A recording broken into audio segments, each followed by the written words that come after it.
دا هغه د سکول ماشومان دي چې عرب شاه په خپل رکشه کې هر ورځ له کوره تر سکوله او بیا کور ته وړي راوړي.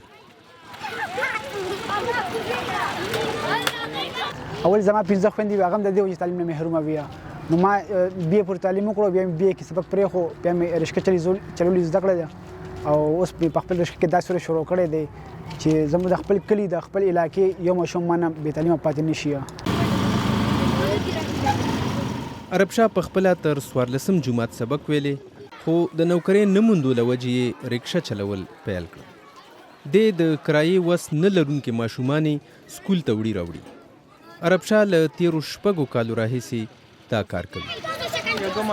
خو دله اوسه پورې موږ څه پیسې نه دي ورکړي، کم از کم چې نه دغه 2000 روپۍ موږ ته بچت پاتې کېږي، ځکه چې دی فري وړي راوړي یوازې زه نه چې څوک یې ماته نه ورکوي، اوسه پورې چا هم نه دي ورکړي دله. عرب شاه وایي ډېرې نورې جینکې هم داسې شته چې غواړي سکول ته ولاړې شي، خو د تګ راتګ وسیله نه لرل یې د سبق ویلو په لار کې خنډ ګرځېدلی دی. زموږ ډېرې خوریانې د دې وجې تعلیم نه محرومه دي. ما پسې کورونو ته راځي چې موږ هم سکول ته بوځه او راولم، موږ سکولونو کې داخلي شو، خو زه هغې ته نشم رسېدی ځکه چې الرېډي ما سره سهار کې 9 سپېرې کوم، بیا غرمه کې هم دا 9 سپېرې کوم.